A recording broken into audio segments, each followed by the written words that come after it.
Mesdames, Mesdemoiselles, Messieurs, bonjour, bienvenue dans ce nouveau JT de l'or du vendredi 17 septembre, octobre, novembre 2017.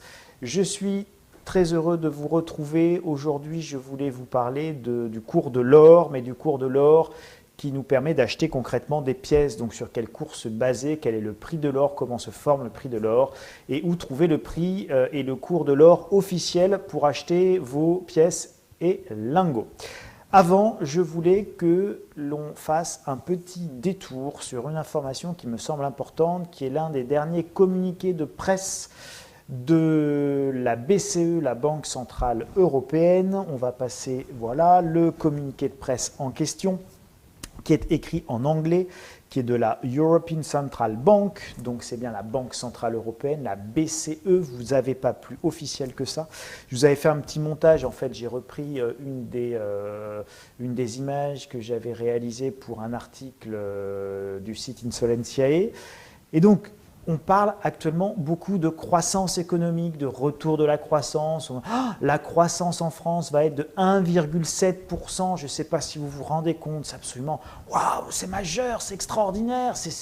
On croule tous sous l'argent, c'est fabuleux, c'est la félicité et le bonheur globalisé. En Allemagne, on est carrément à plus de 2,5% de croissance, c'est encore plus fabuleux. Bon, il n'y a pas d'inflation, il y a encore moins d'inflation salariale et il y a encore moins de plein emploi, évidemment. Pourquoi cette croissance? Eh bien, vous avez la réponse dans ce communiqué de presse de la Banque Centrale Européenne. C'est dit, c'est officiel, on a les chiffres, on a tout ce qu'il faut. Vous avez tout simplement une augmentation de la masse monétaire alors vous avez ce qu'on appelle différents agrégats de masse monétaire. Rentrons pas dans les détails, ceux qui veulent aller fouiner iront fouiner. Vous tapez M0, M1, M2, M3, d'accord? C'est les agrégats de la masse monétaire. Je vous donne les mots-clés. Agrégat masse monétaire. Vous tapez ça sur Google, vous aurez toutes les explications. Ça vous dira exactement ce qu'il y a dans M0, ce qu'il y a dans M1, ce qu'il y a dans M3. On regarde globalement deux indicateurs de masse monétaire. On regarde l'agrégat, donc l'indicateur numéro M3. Je ne l'ai pas mis là, mais enfin bon, il est ici M3. Et là, on regarde également M1. Voilà. Donc, avec les dépôts à vue, etc. Regardez bien ça et vous vous rendez compte que tout simplement la masse monétaire pour ce qui est M3, elle est en augmentation de plus de 5% par an. Donc quand on augmente le nombre de billets, très basiquement et très trivialement, quand on augmente le nombre de billets de la partie de Monopoly de 5%, réussir à avoir une croissance qui est uniquement une croissance de 1,7%, excusez-moi, c'est juste pathétiquement minable, d'accord? C'est pas bon.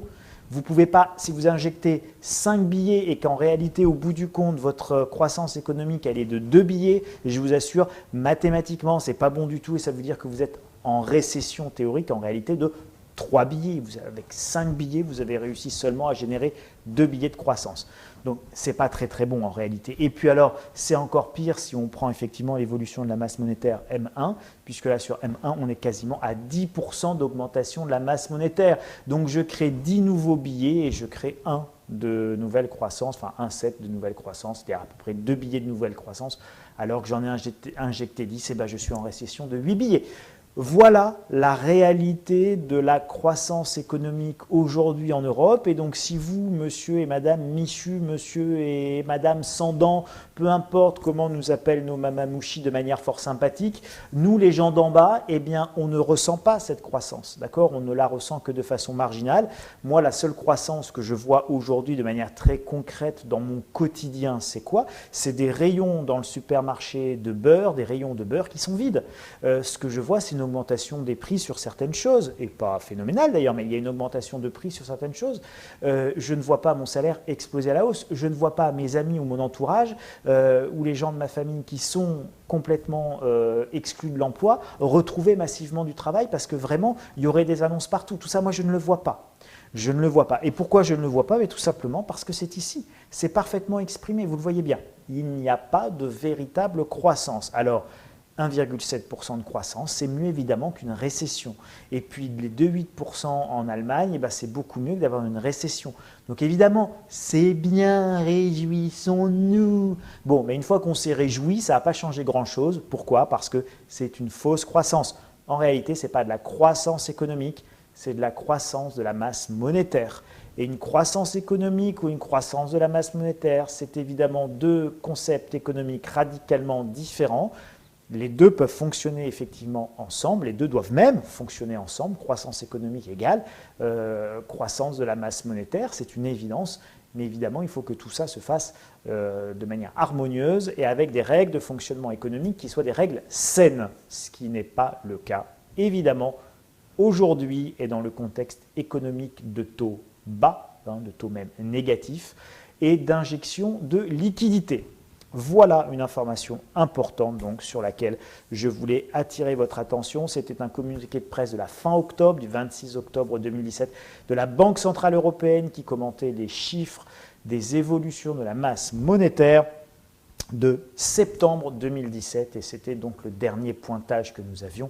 Nous n'allons pas tarder d'ici la fin du mois de novembre à avoir le nouveau pointage avec l'évolution de la masse monétaire en rythme annualisé mais au niveau d'octobre 2017 et plus septembre comme c'est le cas ici et je vous en parlerai sans doute parce que vous allez voir que cette tendance évidemment elle va se poursuivre jusqu'à la fin de l'année. Maintenant, revenons à notre thème principal et on va passer à la diapositive suivante, c'est comment je fais pour acheter de l'or en France et quel est le cours? Eh bien, le cours, la réponse, elle est là. Il n'y a pas de cours officiel de l'or en France. Il n'y a pas de cours officiel de l'or en France. L'or en France, dit autrement, n'est pas coté. Vous avez plein de gens qui peuvent donner la cotation de l'or. Je peux moi-même créer un site internet demain en disant prixdelorenfrance.com si j'en ai envie. Ne me piquez pas l'idée, je viens de la donner en premier. Et donc si je fais mon site prixdelorenfrance.com ou prixdelorenfrance.fr, je peux très bien dire que le lingot sur prixdelor.com, eh ben, il vaut 400 000 €. Vous allez me dire, mais non, c'est pas vrai. À Londres, ça vaut moins. Eh bien, c'est exactement ce que vous dit la Banque de France. Regardez ici, Banque de France. Pareil, c'est parfaitement officiel.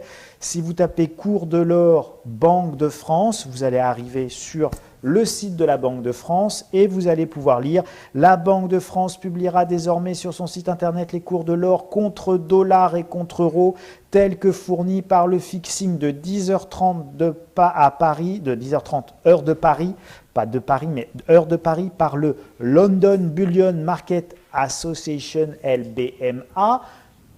La Banque de France prend juste le cours qui est donné à Londres au fixing de 10h30 par le LBMA et la Banque de France précise bien qu'ils sont communiqués à titre indicatif et ils ne constituent pas une référence officielle. Vous n'avez pas de cours officiel de l'or en France. Vous avez des cours de référence qui sont donnés par un certain nombre d'acteurs. Et tout le monde peut donner son cours de l'or. Ceci étant posé, on va donc maintenant passer à la diapositive suivante et on va parler des éléments constitutifs du prix de l'or. Puisque s'il n'y a pas de cours officiel, il y a évidemment une tendance. Et cette tendance, eh bien, c'est un prix de marché. Vous êtes vraiment dans ce qu'on appelle un marché de gré à gré. C'est-à-dire, est-ce que moi, aujourd'hui, vendeur d'or, Charles, j'ai envie de vous vendre mes pièces? Et est-ce qu'aujourd'hui, moi, Charles, j'ai envie de vous acheter votre pièce? Et si vous venez me voir et que vous voulez me revendre une pièce, moi, aujourd'hui, à quel prix j'ai envie de vous l'acheter par rapport à ce que me dit mon pifomètre? Alors, le pifomètre, c'est évidemment pas un élément scientifique, mais pourtant, c'est un élément fondamental de la formation des prix depuis la nuit des temps en économie. Aujourd'hui, on parle des marchés financiers. Mais pourquoi parle-t-on des marchés financiers? Tout simplement parce que le marché, c'est le lieu où se rencontrent l'offre et la demande, les vendeurs et les acheteurs. Et donc, les marchés, c'est aussi vieux que la halle et que l'humanité. Et donc, j'arrivais avec mes volailles et mes poulets, j'arrivais avec mes fruits et mes légumes, j'arrivais avec mes pommes, et c'est toujours le cas aujourd'hui. Et quand vous allez sur votre foire, sur votre marché, que ce soit au quotidien ou que ce soit l'été pendant vos vacances, vous voyez bien que quand vous vous promenez d'un stand à l'autre, il y a un prix de marché pour les tomates et que si vous achetez chez Pierre, Paul ou Jacques parce qu'il y a 10 stands de primeurs sur votre marché, eh bien vous allez vous rendre compte assez rapidement, et je pense que vous le savez déjà tous, que globalement, les prix sur un marché s'ajustent et c'est l'offre et la demande qui se rencontrent. Et le marchand, quand il arrive le matin, eh bien, il a eu son prix d'achat, mais il sait bien que là, sur ce marché, eh ben, c'est plutôt un marché haut de gamme, donc il va pouvoir augmenter plutôt un petit peu ses prix. Puis en plus, il a une demande qui est très dynamique aujourd'hui, donc il va augmenter encore un petit peu ses prix, etc., etc. Donc, vous avez un prix qui va se former en fonction du pifomètre, tout simplement, du nombre de pifomètres liés au nombre de marchands que vous avez là concrètement aujourd'hui sur la place du marché. Et donc, un marché financier, c'est la même chose. Voilà, c'est simplement beaucoup plus moderne avec des outils informatiques. Mais à un moment donné, vous avez quelqu'un qui détient quelque chose et ce quelque chose, il est prêt à le vendre pour combien, il est prêt à s'en séparer pour combien. Et de la même manière, à un moment donné, vous avez quelqu'un qui a envie d'acheter quelque chose et il a envie de l'acheter pour combien. Donc vous allez des fois être vendeur, vous allez des fois être acheteur et donc vous pouvez avoir les deux casquettes évidemment sur ce même marché. Aujourd'hui, vous achetez de l'or, mais peut-être que demain, évidemment, vous serez plutôt vendeur. Donc, ça veut dire quoi? Ça veut dire que d'abord, on a évidemment les cours internationaux et c'est pour ça que j'ai commencé par vous montrer ce que disait la Banque de France, qui est l'autorité officielle tout simplement en France, pour vous dire s'il y a un cours officiel ou pas un cours officiel sur telle ou telle chose. Donc, c'est pour ça que j'ai commencé par vous parler de la Banque de France, qui disait il n'y a pas de cours officiel. Par contre, ce qui s'en rapproche le plus, c'est ce qui est donné, nous, ce qu'on peut donner, nous, à titre indicatif, qui est le plus neutre, qui n'est pas la cotation d'un acteur par rapport à un autre, qu'on n'a pas plus à privilégier qu'un autre, eh bien, c'est tout simplement le cours, effectivement, à Londres, puisque c'est plus coté, l'or n'est plus coté à la bourse de Paris. Donc, les cours internationaux, ça va vous donner le là. Mais on parle de cours internationaux. Et vous devez comprendre qu'il y a une différence énorme entre le cours du kilo d'or théorique à Londres et le cours concret de votre piécette ici à Paris ou dans le Périgord ou dans une boutique lyonnaise ou dans une boutique à Bordeaux. Pourquoi? Parce que moi, le petit vendeur de ma piécette, là, de mon petit Napoléon, je veux vendre un Napoléon aujourd'hui. Et puis, on me proposerait, mettons, 3 fois plus cher à Londres pour mon petit Napoléon. Super, mais je fais comment, moi, pour aller à Londres avec mon petit Napoléon? Et à qui je vais aller le vendre quand je vais descendre à la gare de Waterloo Station, hein? J'arrive. Au fait, il paraît que c'est plus cher les petits Napoléons ici à Londres. Qui qu'en veut? Qui veut me le prendre? Évidemment, ça ne marche pas comme ça. Alors, les marchés financiers, aujourd'hui, ils ont ce qu'on appelle des arbitragistes. C'est-à-dire vous avez des pans entiers de gens, vous avez les mêmes actions qui sont cotées à New York, à Londres, à Paris, à Francfort. Les mêmes, par exemple, General Electric va être coté en Europe et aux États-Unis. Et en fonction des taux de change et des moments, et bien évidemment, vous allez avoir des petits décalages. C'est-à-dire que l'action General Electric à Paris va être un peu moins chère au même instant que l'action General Electric, par exemple, à New York. Et bien là, vous avez des équipes entières qu'on appelle des arbitragistes et qui sont chargés de réguler ça. Donc à ce moment-là, ils vont tout de suite racheter un petit peu plus à Paris pour revendre un petit peu plus à New York. Bref, hop, et les compensations vont se faire et les prix vont se réajuster. Vous pouvez le faire de manière très facile sur des actions parce que tout ça, c'est informatisé. C'est mis sous forme de papier, donc c'est très simple. Mais vous imaginez bien que quand vous êtes sur des fruits et légumes, des choux et des carottes ou des pièces d'or qui ont une réalité physique, eh bien évidemment, faire de l'arbitrage, c'est nettement plus compliqué. C'est cette impossibilité logistique, physique à faire de l'arbitrage instantané qui va expliquer tout simplement que vous avez une différence importante entre les cours de référence internationaux et le cours concrètement auquel vous allez éventuellement pouvoir acheter votre piécette aujourd'hui à Paris ou dans votre boutique près de chez vous ou par Internet, peu importe la manière dont vous allez faire votre acquisition. Le deuxième élément, c'est évidemment l'offre et la demande. Et l'offre et la demande, elle est locale et elle est en fonction d'un moment. Elle peut être fonction de mode, elle peut être fonction de mouvement de panique. Par exemple, quand il y a eu de grosses inquiétudes sur la Grèce a demandé énormément de Krugerrand. Et donc, tous les Krugerrand du marché européen étaient aspirés vers la Grèce. Ne me demandez pas pourquoi, c'est comme ça. Les Grecs voulaient acheter absolument beaucoup de Krugerrand, qui est effectivement l'une des pièces internationales les plus négociées. Et donc, ils achetaient des Krugerrand. Et en France, le prix du Krugerrand montait et la prime du Krugerrand était très importante à l'époque des difficultés que connaissait la Grèce.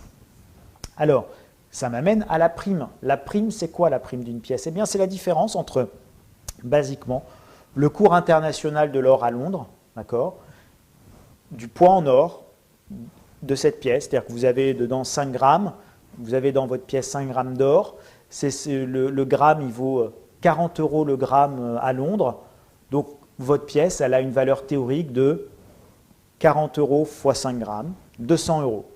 Mais là, votre pièce, elle vaut 220 €, donc elle vaut 20 € de plus que son poids en or. Dans ce cas-là, on dit qu'elle a une prime positive, en l'occurrence de 20 €. 20 € sur 200 €, ben elle a une prime positive de 10%. On peut avoir une prime négative, donc si elle valait 180 €, ben globalement, on aurait une prime négative de 10%, c'est-à-dire qu'elle vaudrait cette pièce moins cher que sa demande en or. Pourquoi? Eh ben, quand vous avez des pièces qu'on appelle Reichsmark, eh ben, le Reichsmark en France, ce n'est pas très vendeur. Donc, sur des pièces comme le Reichsmark, qui ne sont pas des pièces vraiment demandées, eh bien, si vous arrivez avec un lot important de Reichsmark, vous n'allez pas forcément trouver d'acheteurs et à un moment donné, vous allez peut-être devoir baisser un peu plus votre prix et donc vous risquez de vous retrouver même avec tout simplement une prime négative, c'est-à-dire que vous allez peut-être céder vos pièces à une valeur inférieure à la valeur même du poids en or. Ce sont des choses qui arrivent. Alors c'est rare, mais ça arrive. D'accord? Donc vous avez l'offre et la demande. Vous avez la prime, vous avez évidemment la fiscalité. La fiscalité, je vais vous prendre une analogie. Plus la fiscalité est lourde, plus en général ça vient s'incrémenter sur les prix d'achat et les prix de vente. Ça fait monter les prix. En fait, la fiscalité fait monter les prix. Prenez le cas de l'immobilier, justement, comme analogie. Quand vous avez une défiscalisation, eh bien, les gens sont capables d'acheter plus cher un bien immobilier en d'euros-biens, en Pinel, en Cellier, en Ponce, en tout ce que vous voulez. Il y a autant de lois de défiscalisation qu'il y a eu de ministres du logement. Eh bien, chaque ministre du logement fait sa loi de défiscalisation et donc on vous donne une carotte fiscale pour acheter un appartement neuf. Et quand vous achetez cet appartement neuf, eh bien, en réalité, comme il y a une déduction fiscale, on constate quasiment systématiquement et dans 100% de cas que le prix au mètre carré a une fâcheuse tendance à augmenter du montant au moins de la réduction fiscale qui va vous être octroyée. Donc en réalité, la fiscalité a un effet assez inflationniste vers le haut sur les cours, les prix des choses. Donc la fiscalité va évidemment venir renchérir le cours de l'or en France, puisqu'il y a une fiscalité qui est plus lourde que dans certains pays européens.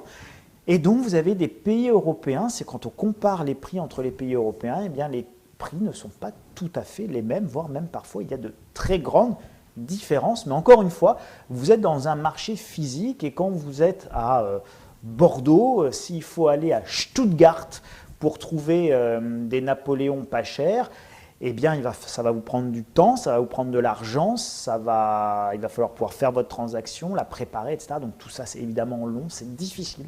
Et puis il va falloir évidemment prendre le risque de revenir avec des valises chargées de lingots et de belles pièces en or et plus de billets.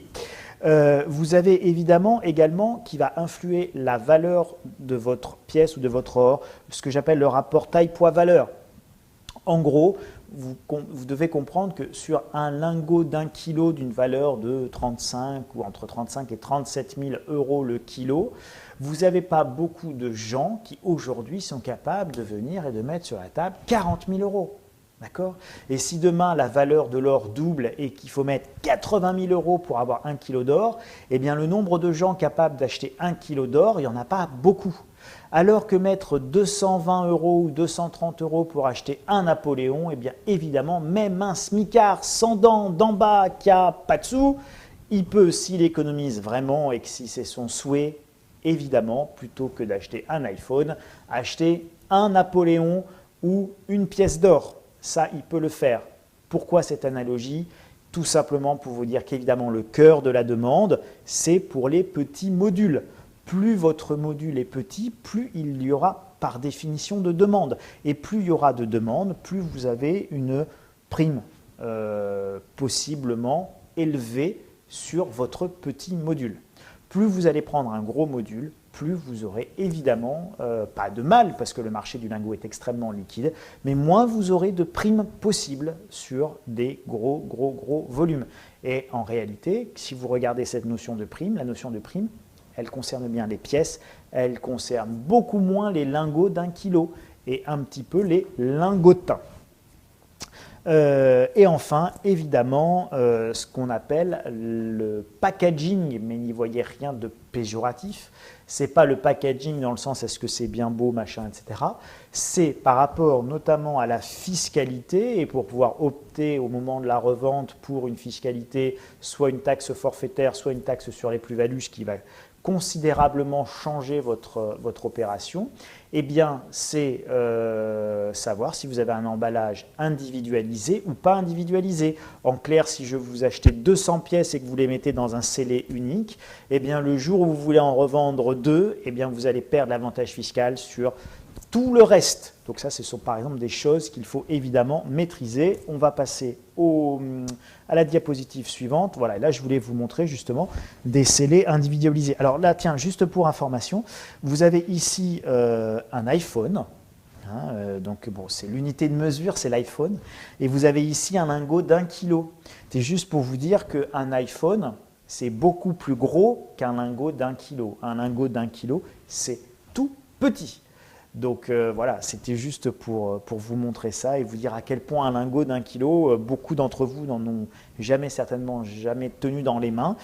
Et c'est normal, ça coûte un petit peu cher et ce n'est pas forcément, moi en tout cas, ce que je vous conseille d'acheter. Mais voilà un lingot d'1 kilo pris en photo avec un Samsung et avec ici un iPhone. Là, vous avez tout simplement des scellés individuels où vous voyez que chaque pièce est emballée individuellement. Donc évidemment, le coût de main-d'œuvre pour emballer et référencer chaque pièce de manière individuelle, ce qui fait que vous pouvez individualiser la revente, l'achat comme la revente, eh bien évidemment, ça a un coût. Alors ça a un coût qui va de 5 à 10 euros en fonction des fournisseurs et des prestataires qui vont vous facturer en gros le scellé individuel de 5 à 10 euros. Je citerai personne, mais voilà. D'accord. Donc après, il faut comparer toujours ce qui est comparable et ça, on va le voir dans la diapositive suivante qui est une petite liste de conseils pour essayer de bien acheter de l'or. Donc, le premier conseil que je vous rappelle vraiment, c'est ne soyez pas naïfs. Vous avez, parce que c'est l'or, ça répond aussi, c'est un commerce comme les autres, vous avez aussi ce qu'on appelle des prix d'appel. Donc je vous mets mon prix le plus faible, et puis évidemment quand vous lisez les petits caractères, et là vous avez le Napoléon à 205 euros, donc c'est vachement moins cher que partout ailleurs, mais à condition d'en commander 2500. Bon. Manque de chance, vous vouliez en commander qu'un. Et si vous en commandez qu'un, ce n'est pas 205 euros, mais c'est 275. Ah, c'est un peu plus cher. Oui, c'est un peu plus cher. Voilà, je force le trait, mais c'est la logique. Donc, il y a parfois une énorme différence.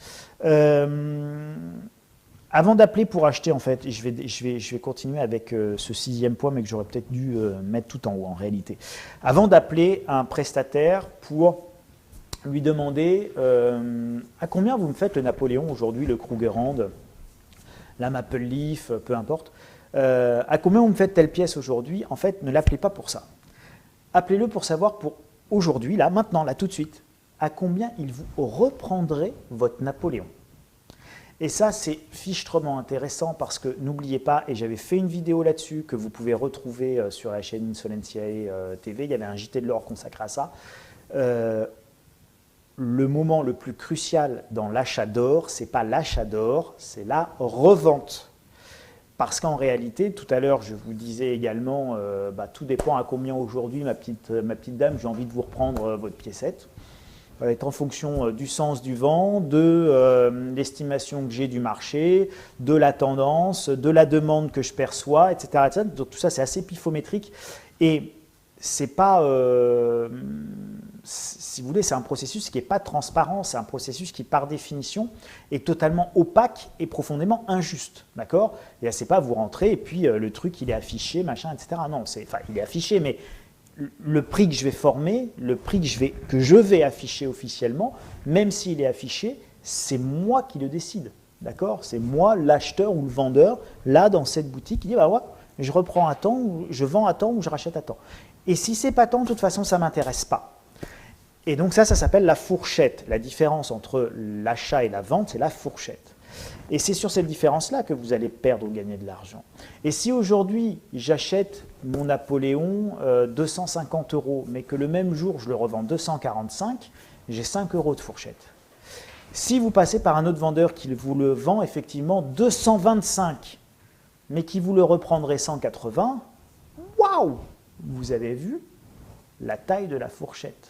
Donc, commencez par vous demander, par vous poser la question si aujourd'hui ce vendeur, je lui ai acheté des pièces, en réalité, à combien il me les reprendrait aujourd'hui. Et ça, c'est certainement l'un des meilleurs tests et un test qu'on ne fait pas. D'accord? C'est très important parce que souvent, on est un petit peu lié avec son acheteur d'or.